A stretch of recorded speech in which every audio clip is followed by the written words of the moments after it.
Okay, so the section C module 3 questions, right, for the 2017 paper. 5A outline the elements of the following offenses using one decided case for each of the following to support the answer. Theft. What would be our answer for theft? Outline the elements of theft and give us the supporting cases. Right, remember our response to this question, right? If theft exists within your jurisdiction, for example, the persons from Barbados, you will continue with the question. If theft does not exist, for example, with the Jamaican students, right, and the persons from, St. Christopher and Nevis, right, you guys will not do that. You'll say that the closest comparison to theft within your jurisdiction is larceny, and then you will continue to outline larceny and the cases. Because theft does not exist, it's not going to be useful. No, it isn't. Alright? But if you know theft, right, theft, but they'll know that it's a Jamaican paper or whatever paper. Right? So it wouldn't really do anything. But if you don't the theft, then you would outline that larceny is the closest thing in your jurisdiction and continue. But let's go. Theft. Go ahead. Anyone?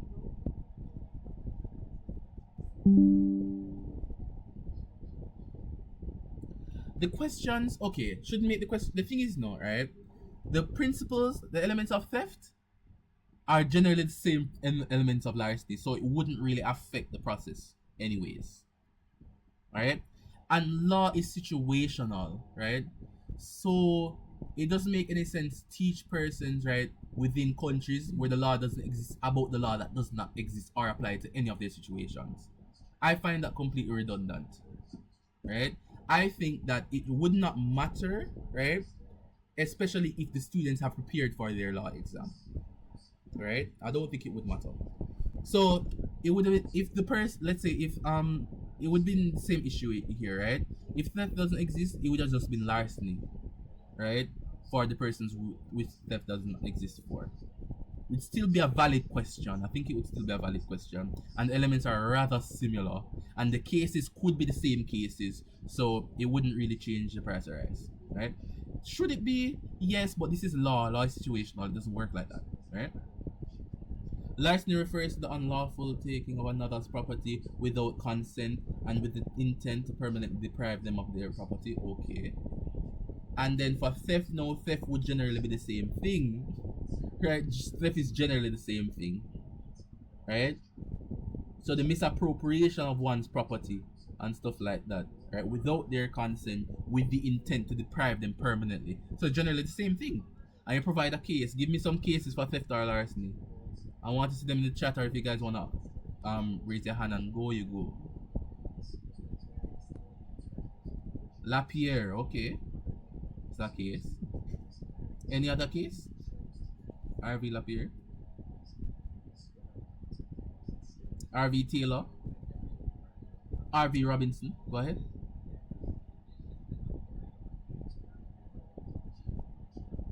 I thought somebody wanted to say something. Go ahead. RV Bramley. Okay. So these are some important ones. What is robbery now? I provided the thing, the mnemonic wife. I'm not sure if you guys will use that, but you could use your things, right? The thing is now how I will answer the questions. I would say according to section 3 of the so and so act, and for robbery I would say according to section 37 of the so and so act. But go ahead.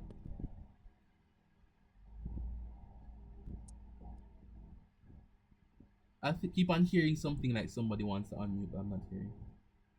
So somebody tell me what robbery is now. You can unmute and go. What is robbery? What is robbery? Go ahead.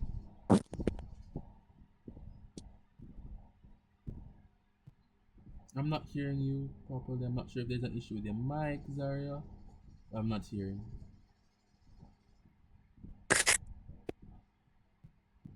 Yeah, I'm not hearing Zaria. I'm not sure why. And here's a situation here now. With the robbery now, two students can give completely different, two separate issues, different distinction in their answers, and actually come out on top.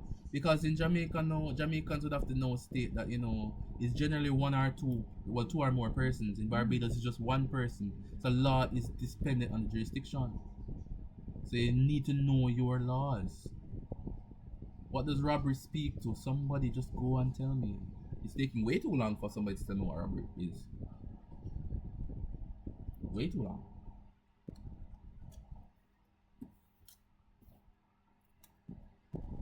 Okay, seeing it. Someone has the answer in the chat. Let's say robbery refers to the unlawful taking of somebody's property, right? With or without a weapon. Interesting. Through the use of threat, force, or intimidation. If it is without a weapon, it's going to be larceny by intimidation. The thing is, no, you need to import that there's a weapon. A weapon is stated in the law. If you look at the act, right? Let's come here, right? Larceny Act here. Is this of Jamaica? I don't know if this is Jamaica. Where's the Larceny Act? This is in the Larceny Act, right? Yes. That is punishments I was looking at earlier in the day. Larceny Act of Jamaica, where's robbery? Robbery is section 37 here. Click on that. Look at that now. Right? Every person being armed, right? Looking at that, right? So being armed, they have to be armed with an offensive weapon. Meaning that someone, if you put with or without, they'll know that you don't know what you're talking about as it relates to that section of robbery. Right? You have to be armed, right? And being together with one other person, that's an aspect of the Jamaican law as well. With Barbados, it's not. You can't just be one person, right? And robs with the intent to rob. So you need to speak about those things, right? You need to be armed, you need to use fear, you need to use intimidation, you need to be armed, right? You have to have the intent to seal animus furandi, those type of things. Use them in the answer. 10 marks, alright? Tom owes Rowdy and DJ money for performing at an all-inclusive party. After several attempts at trying to collect his money, Rowdy is now very angry. One night, Rowdy visits Tom's house only to discover that there is no one home, or no one is home, right? Rowdy, in a fit of rage, starts throwing rocks at the house. In doing so, he damages the windows and furniture in the house. Advise Rowdy to his criminal liability and use 2 decided cases to support your argument.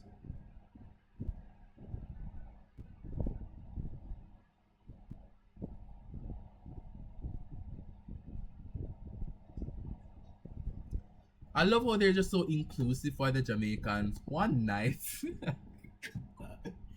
Right? One night. So inclusive. And I know you guys know why I'm saying that. Because you know we can only burgle at night. But go ahead. We over here can only burgle at night. Alright, but basically what's happening here is burglary. You enter the house, transgress on the house, nobody's here, what he did was left the house and started throwing rocks at the house. Obviously there are structural damages that we must speak about, right? IRAC this no man. So the issue is there in the question. Use the issue, right? The R, what is happening there? The reason, no, the rules, right? He didn't enter. He visits the house only to discover. Oh, he didn't enter. Lovely, you could speak about that. He didn't enter the house, right? And discover that no one is there, and they started flinging thrones. So you could speak about, for the rule now, use the 2 decided cases that talk about burglary or any destruction of property like that, right? Of the house. And then you analyze it now and speak about what occurred in the issue and what occurred within the precedents of the case, and then now you bring a conclusion to advising. RV Hughes Lovely. What's another case? We have RV James and something else though. RV James and something else. I think so. As it relates to burglary, we have RV Jones rather and Smith. RV Jones and Smith. Alright? So IRAC it. Issue, rule or reason, analysis, conclusion, IRAC. Alright? And you can get your marks there. 6. Outline the following special defenses, right, available on a charge of murder, referring to 1 decided case for each. Provocation. Give me a case for provocation. Give me a case in which it succeeded. Right, after that, in which it succeeded. Because I don't want you to give me a case like those succeeding. Give me a case of provocation, please. Yes, please. Provocation. Oh, the fit of rage was actually subjective recklessness, actually, at the top. So yeah, you could speak about the fit of rage up here. Right? In the first question, yeah. Was reckless in destroying the property and stuff like that. Yeah, talk about that. But for provocation, RV Duffy, RV Duffy was really, it failed. Provocation failed, right? Wasn't it diminished responsibility that they used? So they could use it as a diminished responsibility case. Provocation RV Doughty, right? RV Thornton, alright. We're seeing cases come out here. We know our cases. We have RV Ibrams and Gregory, R versus Aluelia, DPP versus Kaplan, RV Marshall, RV Crocker, Phillips VR. Tons of cases. Tons. You can use for provocation. Lots of them. Right? And for diminished responsibility, RV Duffy, RV Tandy, RV Brian, Walton VR. So many cases. In criminal law, you can never end. You cannot. Case can't done. Case can't done for you. Right? So you just need to choose some. Usually we use 2. Because usually the highest amount they ask for is 2 decided cases. That's why my law teacher stressed. Right? Miss Park stressed that you need to know at least 2 for each instance. Because the highest number they ask for is 2 decided cases. We must know 2. Alright? At birth, no. Well, you know provocation, right? We know what provocation is. What are the elements of provocation? We spoke about them before. Elements of provocation. Go ahead. Must be an act, word spoken, or series of acts that causes an individual to lose self-control and act as the reasonable man would have not. Right? It must be done. Yes, lovely. That's a perfect response, right? I remember the sudden impulse as well, right? So it's an act that leads to a certain state of affairs in which the reasonable person, right, would act on sudden impulse and convulsions while losing the state and control over their mind. This was stated out in RV Duffy. So lovely case for provocation, right? Right? It's a lovely case for deciding provocation, right? And it's a lovely case for diminished responsibility as well, right? But it's more used for the provocation, right? Diminished responsibility, we'll find other cases for that, right? We'll find probably a RV Tandy or a RV Brian, okay? B, at birth, Singh was diagnosed with a brain injury, right? The injury impairs his ability to control his temper, which often leads to violent behavior. Plato usually uses Singh's tools without permission. On finding this out, Singh, in a fit of rage, strikes Plato, who falls and hits his head and dies. Look at that. Advise Singh of a possible defense he may have on a charge of murder. Use 2 decided cases to support your argument. Iraq. What was the issue? Somebody tell me the issue. What is the issue?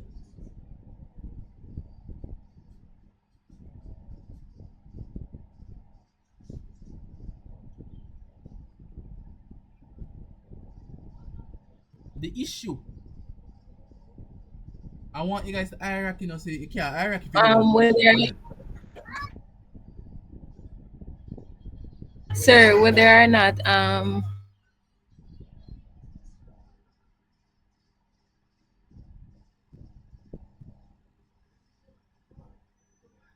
You said whether or not and then stop. whether nameless son is liable of murder. Whether or not Singh is liable?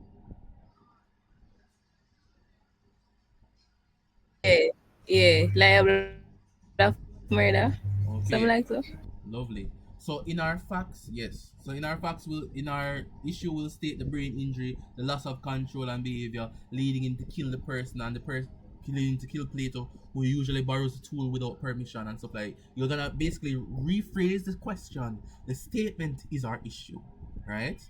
And then at the end of our issue, now we're gonna say that the no burden, no lies, whether or not sin is liable, right? Looking at that, the question is, comma, whether or not sin is liable, question mark, and then we'll move on to the next one now. What are the rules? What are the cases that we would use?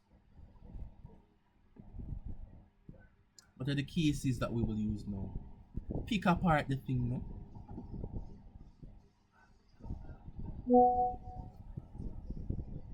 I want us to be adept in doing this. Pick apart it. So one case we could use is what? Would use RV Duffy? Or use like a Brian or something? RV Brian? Would use a Brian. Duffy not gonna work here. Would use a RV Brian. Right? What happened in RV Brian?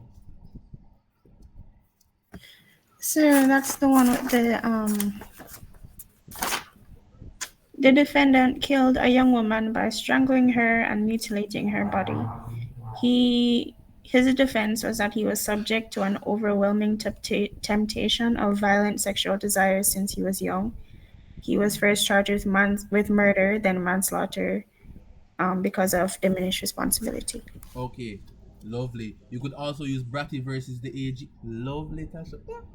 Lovely. Alright, so you could use those cases. Right? Plato now usually uses sync tool without permission. Usually. Therefore, we know that there's no larceny, there's no stealing happening here. Because if it were normal, if it were a normal situation, Singh would have allowed him. That's a responsible belief. Right? RV Brian or Bratty v AG could be used in the case of the diminished responsibility that you guys see here. Okay, that's what you guys saying. Diminished responsibility could be used here, right? And we could also state that Plato was actually not doing any wrongdoing, right? Therefore, right, there must be some amount of diminished responsibility. That's our analysis there. Plato wasn't doing anything wrong because in a normal situation, they allowed him to do it. So he had reason to believe under the rules stated in RV Lloyd under larceny, right? He believed that taking the tools, right, with an understanding that the owner would have given him anyways, right? RV Lloyd, lovely, right? So nothing went wrong, and we're saying that the suitable defense would have been diminished responsibility because of the brain injury, the injury of the disease of the mind. That's one of the main principles under diminished responsibility, on disease of the mind. Lovely. So diminished responsibility. Okay. So that's it there. Any questions or concerns to talk about before we move on?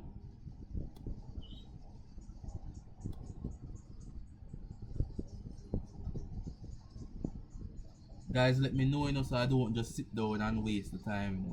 Sir. Go ahead. Sir. Question. Could you use automatism in this case?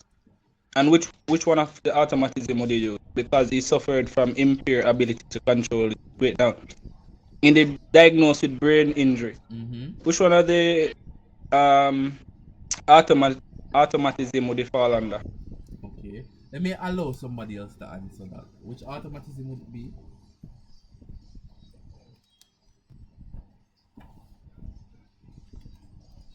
Insane. Oh, not insane with the question mark. You guys don't know which automatism would be? Don't play now, don't play. You guys should know. It will be internal automatism, right? Alright, non-insane automatism, as implied in RV Burgess. So if you're going to want to use automatism as a defense here, you probably want to use RV Burgess, right? Because he too had a mental, well, not a mental illness, but a disease, right? A neurological disease, right? He too. So it's insane. Rather, right? So when we look at the automatism, right? Non-insane is external and insane is internal, right? So insane automatism, by the way, my bad, right? So you want to use probably a Bratty VAG or a RV Burgess or a RV quick and pen button if you want to try to prove that his automatism is the possible defense, right? But we could speak on the fact that both automatism and diminished responsibilities is a good defense here. We could provide the two. Remember one of the ethical conducts of the lawyer, right? We must provide all the avenues, right? So you could provide that automatism and diminished responsibility are two defenses available to him, and then you should ethically explain to him, right, that automatism is a very narrow defense, right? You should explain that, and diminished responsibility would have a better chance of succeeding.